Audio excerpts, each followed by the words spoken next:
पण आजची पत्रकार परिषद ही शिवसेनेच्या वतीनं मी रत्नागिरीमधनं घेतोय। 2-4 महत्त्वाच्या गोष्टी कालपासून ज्या महाराष्ट्रामध्ये उमेदवारीच्या बाबतीत घडल्या त्याच्यामध्ये आमचे विरोधक जे आहेत म्हणजे असंतुष्ट लोकांची जी आघाडी आहे या आघाडीकडनं काही आरोप प्रत्यारोप केले जात आहेत। त्याच्यामध्ये काही आम्ही उमेदवारी जी बदलली त्याच्यावर देखील काही लोक आक्षेप घेत आहेत। खरं तर त्यांचा शिवसेना पक्षाशी, भाजप पक्षाशी आणि राष्ट्रवादी काँग्रेस पक्षाशी काही संबंध नाही अशी लोक याच्यावर आक्षेप घेतात आणि टीका टिप्पणी करत आहेत। मला पहिलं हे स्पष्ट करायचं आहे की ज्या निवडणुकांचे उमेदवार जाहीर होत आहेत हे शिवसेना, भाजप, राष्ट्रवादी काँग्रेस पार्टी आणि आमचे जे अलायन्सचे सगळे पक्ष आहेत त्यांच्याशी चर्चा करून समन्वयानंच उमेदवार जाहीर होत आहेत। 48च्या 48 मतदारसंघामध्ये उमेदवार जिंकले पाहिजेत यासाठी उमेदवाराची असलेली ताकद, उमेदवाराचं असलेलं वलय, त्याचा असलेला राजकीय आवाका असे तिन्ही पक्षाचे नेते बसून चर्चा करतात आणि त्याच्यानंतरच उमेदवारी जाहीर केली जाते। अलायन्समध्ये निवडून येणाऱ्या उमेदवाराला प्राधान्य देण्याची भूमिका ही तिन्ही पक्षाची आणि आमच्या मित्रपक्षांची आहे आणि म्हणूनच मला असं वाटतं की काही लोकांच्या पोटामध्ये पोटसूळ उठलेला असेल। काल कल्याणची जागा आमच्या एका भगिनीला मिळाली, त्याचं आम्ही स्वागतच करतो, त्यांचा अपमान करण्याचा काही प्रश्नच येत नाही। त्या देखील अतिशय चांगल्या पद्धतीनं राजकारणामध्ये काम करतायत। पण त्या उमेदवाराच्या निमित्तानं मला एकच प्रश्न विचारायचा, ज्या डरकाळ्या फोडल्या होत्या की एकनाथ शिंदे साहेबांच्या विरोधामध्ये मी उभा राहणार, डॉक्टर शिंदेंच्या विरोधात मी असं करणार, त्यांचं डिपॉझिट घालवणार, ते सगळे वाद गेले कुठे? महिला उमेदवारांना निवडणूक लढवू नये या मताचे आम्ही नाहीत, त्या चांगल्याच कार्यकर्त्या आहेत, ते चांगल्या पद्धतीनं त्या ठिकाणी निवडणूक लढवतील। परंतु 2 महिन्यापूर्वी जे येऊन पत्रकार परिषद घेत होते, पत्रकार परिषद घेऊन सभेमध्ये सांगत होते की डॉक्टर श्रीकांत शिंदेंच्या विरोधामध्ये आम्ही निवडणूक लढणार आहोत, ते गेले कुठे? त्यांना शोधण्याची वेळ आलेली आहे आणि ज्यांना उमेदवार सापडत नाहीत, ज्यांचा पंतप्रधान पदाचा उमेदवार जाहीर झालेला नाही, त्यांनी आमच्या अलायन्सला सल्ला शिकवण्याची काय अजिबात आवश्यकता नाही। आमचे सगळे नेते, दिल्लीतले नेते असतील, भाजपाचे, शिवसेनेचे आमचे मुख्य नेते असतील, अजितदादा असतील, हे सगळे सक्षम आहेत आमचे निर्णय घ्यायला। त्याच्यामुळे आम्हाला कोणाच्या सल्ल्याची देखील आवश्यकता नाही आणि कोणाच्या मार्गदर्शनाची देखील आवश्यकता नाही। दुसरी महत्त्वाची गोष्ट की तिन्ही नेत्यांचा संकल्प आहे की आम्ही 45 पेक्षा जास्त जागा या महाराष्ट्रातल्या जिंकू आणि त्याच्यासाठी चाचपणी होते, त्याच्यासाठी तिकीट वाटपाला वेळ लागतो। कारण आमच्याकडे तिकिटासाठी गर्दी आहे, ज्यांच्याकडे ओसच सगळं पडलेलं आहे तिथं ते कोणालाही तिकीट देत आहेत, तिथं तिकिटाचं कॉम्पिटिशन असण्याचं काही कारणच नाही। आणि म्हणून सुरुवातीला जे मी सांगितलं की सगळे जे सर्वे येत आहेत किंवा जनतेचा जो कौल आहे तो नरेंद्र मोदी साहेबांना पुन्हा एकदा पंतप्रधान करण्याचाच कौल आहे आणि ते पंतप्रधान होतील त्याच्यामध्ये कोणाच्याही मनामध्ये, इव्हन पत्रकार बांधवांच्या मनामध्ये देखील दुमत असणार नाही। आता प्रत्येकानं प्रत्येकाचा उमेदवार जाहीर केला पाहिजे। आमचा उमेदवार कोण आहे, आमचा उमेदवार आम्ही का जाहीर केला, का दुसरा जाहीर केला,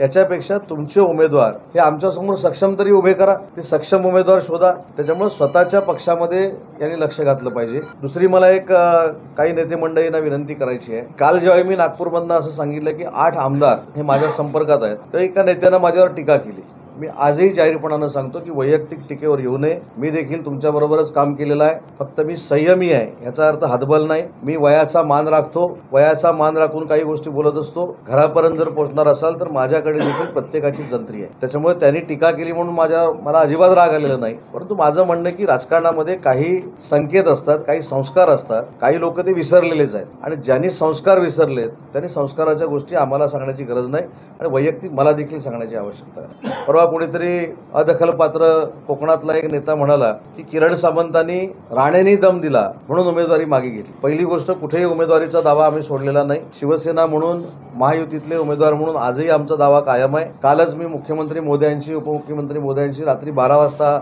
या संदर्भात चर्चा केलेली आहे। त्याच्यामुळे महायुतीचाच उमेदवार निवडून जाणार याच्याबद्दल तिळमात्रही शंका नाही। शेवटी प्रत्येक पक्षाला तिकीट मागण्याचा अधिकार आहे, तसं भाजपानं देखील मागितलेलं आहे, आम्ही देखील मागितलेलं आहे। त्याच्यामुळे एकनाथजी शिंदे, देवेंद्रजी, अजितदादा एकत्र बसतील, आम्हाला सगळ्यांना विश्वासात घेतील आणि त्याच्यानंतर उमेदवाराची घोषणा होईल। आतापर्यंत कुठच्याच उमेदवाराची घोषणा झालेली नाही आणि मी कोणाच्याही धमकीला घाबरत नाही हे सांगणाऱ्यांना देखील माहिती आहे। ज्यांनी सांगितलं त्याच पक्षाच्या कार्यकर्त्यांनी माझ्यावर जीवघेणा हल्ला केलेला होता पुण्यामध्ये, तरी मी डगमगलो नाही। त्याच्यामुळे ज्यांची अस्तित्वाची लढाई आहे त्यांनी अशा पत्रकार परिषदा घेण्याची काही आवश्यकता नाही। नारायणराव राणे असतील, उदय सामंत असतील, किरण सामंत असतील, निलेश राणे असतील, नितेश राणे असतील, रवी चव्हाण असतील, हा आमचा आपापसातला मामला आहे। आमचा आम्ही काय असेल ते निस्तारू, आमच्यामध्ये कोणालाही लुडबुड करण्याची आवश्यकता नाही। जसं मी कोणाच्या पक्षामध्ये लुडबुड करत नाही तसं दुसऱ्या कोणी माझ्या पक्षामध्ये लुडबुड करू नये ही देखील माझी प्रामाणिकपणाची भावना आहे आणि म्हणून मला असं वाटतं की महायुतीनं जर स्पष्ट केलेलं आहे की महायुती करूनच आम्ही लढणार आहोत, महायुतीचेच उमेदवार असणार आहेत, त्याच्यामुळे कोण उमेदवार द्यायचा, कसा द्यायचा, कोण निवडून येणार आहे हे सगळे नेते ठरवतील ना। पण त्याच्यावर मी तुम्हाला ठामपणानं सांगितलं की काल देखील सिंधुदुर्गामध्ये मी राणेसाहेबांची भेट घेतली. राणेसाहेबांची भेट ही माझी वैयक्तिक भेट होती. काल तिथं समन्वय समितीची बैठक होती. त्या समन्वय समितीला मी उपस्थित राहू शकणार नव्हतो. माझी दुसरी एक मुंबईमध्ये बैठक होती. तर भेटलो तर बिघडलं काय? म्हणजे मी भेटलो तर कोणाच्या पोटात पोटसू एवढा का उठतो हे मला अजून कळलेलं नाही. त्याच्यामुळे ज्यांनी स्वतःचा पराभव हा निश्चित केलेला आहे त्यांनी अजिबात आमच्यावर टीका करण्याची आवश्यकता नाही. आज देखील मला रत्नागिरीमध्ये आल्यानंतर कळलं, कारण मी पदाधिकाऱ्यांची बैठक घेतो म्हणून सांगितल्यानंतर बैठक होऊ नये अशा सूचना दिलेल्या असताना देखील मी जेव्हा रत्नागिरीमध्ये आलो तेव्हा मला कळलं की आमचे सगळे पदाधिकारी जमणार आहेत. मी तुमच्या पत्रकार परिषदेमधनं पदाधिकाऱ्यांच्या देखील बैठकीला जाणार आहे. पण ती आता बैठक राहिलेली नाही, मला वाटतं जाहीर सभाच झालेली आहे. त्याच्यामुळे तिथं देखील मी जाणार आहे. त्याच्यामुळे कुणी असं समजू नये की कोणाची ताकद कमी आहे, कोणाची ताकद जास्त आहे, याच्यावर चर्चा करण्यापेक्षा आपल्याला महायुतीचा उमेदवार हा पुढं न्यायचा आहे. शिवसेनेनं अजूनही काही दावा सोडलेला नाही, हे माझं ठाम मत आहे. आणि तो दावा करण्याचं कारण देखील मी अनेक वेळा सांगितलेलं आहे. परंतु हा दावा करत असताना समोरचे कमी आहे, समोरच्यांनी काहीतरी वेगळं केलेलं आहे, समोरच्यांनी असं करावं तसं करावं असा सल्ला देण्याएवढा मी मोठा नाही. आणि म्हणून मला सांगायचं की महाराष्ट्राच्या राजकारणामध्ये ज्यांच्यासमोर ताकदच उरलेली नाही अशा लोकांना सल्ले देण्याची विरोधकांची अजिबात आवश्यकता नाही. आता जळगावमधलं आपण एक भाषण बघितलं. खरं तर अजितदादा आल्यानंतर गद्दार आणि खोके काही लोक शब्द विसरले होते. आज परत गद्दार खोके असं तसं. पण सभेला माणसं किती होती? जाहीर सभेला 3,000 देखील माणसं नव्हती. ज्यावेळी आम्ही सगळे शिवसेनेमध्ये एकत्र काम करत होतो त्यावेळेच्या शिवसेनेच्या सभा ह्या लाखो लोकांच्या व्हायच्या. आता 1,000 ते 1,500 लोकांच्या व्हायला लागलेल्या आहेत. आणि त्यांना सक्षम करण्यासाठी, त्यांना मॉरल सपोर्ट देण्यासाठी ज्या पद्धतीनं शब्दप्रयोग केले जात आहेत याचा सगळा बदला मतदार मतदानातनं घेणार आहेत. आणि आजही ठामपणानं सांगतो की 45 पेक्षा जास्त जागा या महायुतीच्या निवडून येणार आहेत. उमेदवारी दाखल अर्ज करायला काही दिवस शिल्लक राहिले असताना रत्नागिरी सिंधुदुर्गात तेवढा कधीपर्यंत सुटेल? दुसरा टप्पा, तिसरा टप्पा, चौथा टप्पा, पाचवा टप्पा अशा अनेक टप्पे आहेत. रत्नागिरीची जागा ही तिसऱ्या टप्प्यामध्ये आहे. आपल्याला कदाचित माहिती असेल की वाशिम आणि यवतमाळ आणि हिंगोली आजचा शेवटचा दिवस आहे. काल त्याच्यावर फायनलायझेशन झालं आणि आज फॉर्म भरले. त्याच्यामुळं मला असं वाटतं की फॉर्म भरायला भरपूर वेळ आहे, विचार करण्यासाठी भरपूर वेळ आहे. त्याच्यामुळे योग्य निर्णय नेते मंडळी घेतील याची आम्हाला पूर्ण खात्री.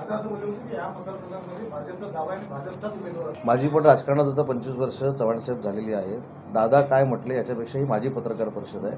मी सांगितलं की शिवसेना काही लॉजिकनं ही जागा आपल्याकडे मागते. आमचा देखील दावा कायम आहे. येत्या 2-3 दिवसात किरण सामंत यांचं नाव जाहीर आहे अशी आपल्याला अपेक्षा, विश्वास. शिवसेनेनं धनुष्यबाणावर ही जागा मिळावी हा आग्रह मुख्यमंत्री महोदयांकडे, उपमुख्यमंत्री महोदयांकडे, दोन्ही उपमुख्यमंत्री महोदयांकडे, भाजपच्या प्रदेशाध्यक्षांकडे माझं जे काय म्हणणं आहे ते कार्यकर्त्यांचं म्हणणं मी मांडलेलं आहे. आणि त्याच्यातनं योग्य तो निर्णय लवकरात लवकर होईल. आज दुसरा टप्पा संपलाय. मला असं वाटतं की 4 तारखेला दुसरा टप्पा फॉर्म भरायचा होता तो संपलेला आहे. तिसरा टप्पा हा 12 तारखेपासून 19 तारखेपर्यंत आहे. त्याच्यामुळं अजून वेळ आहे. तुम्हाला पण चर्चा करायला वेळ आहे, तुम्हाला पण सूत्रांकडची माहिती घ्यायला वेळ आहे, तुमच्याकडे चर्चा म्हणून तुम्हाला पण भरपूर वेळ आहे, आम्हाला पण भरपूर. आजची बैठक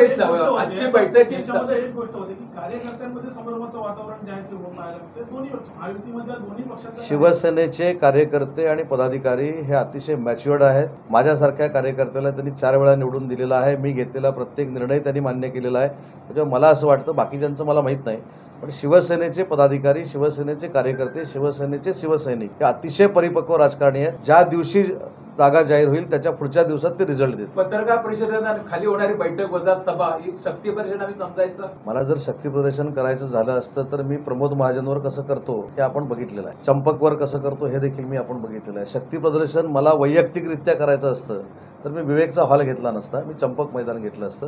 त्याच्यामुळे शक्ती प्रदर्शनासाठी ही बहुतेक मला असं वाटतं की मिटिंग नाही. मी पदाधिकाऱ्यांचं ऐकून घेईन आणि मला जे काही सांगायचं ते पदाधिकाऱ्यांना सांगेन. कार्यकर्त्यांनी आग्रह केला पाहिजे काय जे चिन्ह मिळेल त्याच्यावर लढवा. काय आधी मला कार्यकर्त्यांची बोलू दे तरी. 2 जिल्ह्यामध्ये भाजपचा फक्त एक आमदार आहे, त्याची काही चर्चा आहे त्यांच्यावर कुठल्या मुद्द्यावर तेवढं म्हणतात? या मुद्द्यावर पण होते ना चर्चा, जास्त बोलत नाही. तर 2 दिवसापूर्वी अचानक भाजपने एवढं मोठं शक्ती प्रदर्शन केलं रत्नागिरीमध्ये. त्या मागचं दादाची उमेदवारी अंतिम नाही. मी एक सांगतो की मला तुम्ही असे किती उलटे सुलटे प्रश्न विचारले की विचारायला सांगितलेत मला माहित नाही. माझं म्हणणं असं आहे की त्यांनी त्यांचा पक्ष वाढवण्यासाठी त्यांची ताकद वाढवण्यासाठी जर वाहू का आम्ही महायुतीमध्ये आहोत, ज्यावेळी उमेदवार जाहीर होतील त्यावेळी सगळे एकत्र करू ना. आणि त्या महायुतीच्या बॅनरवर देखील अलिमिया काझी साहेब कदाचित तुम्हाला बघायला मिळालं असेल की नाही मला माहीत नाही, माझा देखील फोटो होता आणि दीपक केसरकरांचा देखील होता. तर तुम्हाला अजिबात चिंता करायची आवश्यकता नाही. शिवसेनेला किती जागा मिळतील? शिवसेनेला या महायुतीमध्ये सन्मानपूर्वक जागा मिळतील, आमच्या अपेक्षेप्रमाणे जागा मिळतील आणि याच्यातनं चांगला संदेश पूर्ण कार्यकर्त्यांना. आम्ही नेहमी आक्रमक उदय सामंत पाहिले, पण गेले 8 दिवसापूर्वी आली आपण शांत, त्या शांतता राज काय हल्ली आवाज आक्रमक म्हणजे योग्य मारामारी केली होती. किंवा शांतता दिसते, म्हणजे या मागचं राज काय. आता माझ्या 25 वर्षाच्या राजकीय कारकिर्दीमध्ये आक्रमकता अलिमिया काझी साहेबांना कधी दिसली की त्यांचा नवीन चॅनल झाल्यानंतर दिसावी असं त्यांना वाटतंय, मला माहीत नाही. मी 25 वर्षापूर्वी राजकारणात ज्यावेळी आलो तेव्हा पण असा होतो, आता पण असा आहे. कदाचित तुम्ही बदलला असेल, मला माहीत नाही. ठाणे कल्याण डोंबिवली, ठाणे पालघर, साऊथ मुंबई आणि रत्नागिरी सिंधुदुर्ग याच्यावर चर्चा सुरू आहे. लवकरात लवकर निर्णय होतील. काही ठिकाणी उमेदवार बदलावे नाही, उमेदवार बदललेले नाही आहेत. आपल्याला लक्षात आलं असेल, उमेदवार बदललेले नाही आहेत. बाबूराव म्हणून आमचे जे उमेदवार जिल्हा प्रमुख आहेत शिवसेनेचे, त्यांना हिंगोली दिलेलं आहे आणि यवतमाळ वाशिम हे जे विद्यमान उन्मेष पाटलांचं पण कापले, गोपाळ शेट्टी साहेबांचं पण कापलं. ते कोणते नाही पिक्चर सनी देओलचं पण कापलं. ती बातमी भाजप शिवसेनेवर आक्रमण करते किंवा अतिक्रमण करते असं वाटतं. बंगला बिंगला मात्र आमच्या जागेत. त्याला जोडूनच मला प्रश्न आहे, सर्वेचा आधार घेऊन भाजप सांगते इथे उमेदवारी हा निवडून येईल तो निवडून येईल, आपल्या पत्रात जास्त पाडण्याचा प्रयत्न करते. मला असं वाटतं ह्या तुमच्यापर्यंत आलेल्या चर्चा आहेत, तुम्हाला सूत्राने दिलेली माहिती आहे, असं कुठेही होत नाही. मी काय सांगितलं की शिवसेनेला सन्मानपूर्वक जागा दिल्या जातील. शिवसेनेनं रत्नागिरी सिंधुदुर्गवर दावा जो ठेवलेला होता तो आजही कायम आहे. भाजप दबाव तंत्राचा वापर करतो मला असं वाटत नाही लोकसभा निवडणुकीमध्ये. ह्यानी काय प्रश्न वेगळा ते म्हणजे त्यांनी ते अतिक्रमण म्हणाला, म्हणजे अति बंगला म्हणते. पहिलं दबाव तुम्ही अतिक्रमण म्हणजे बांधकाम असतं ना, म्हणून विचारलं आमच्या जागेत काय भाजपवाले काय बंगला बिंगला बांधतात. शिवसेनेचा दावा आहे या मतदारसंघावर, परंतु आपलेच एक मंत्री सहकारी मंत्री दीपक केसरकर यांची भूमिका काहीशी वेगळी दिसते. कालची मुलाखत बघितली का दीपकबाईंच्या? काल एक आहे प्रश्नाचं उत्तर सर. वारंवार बदलते.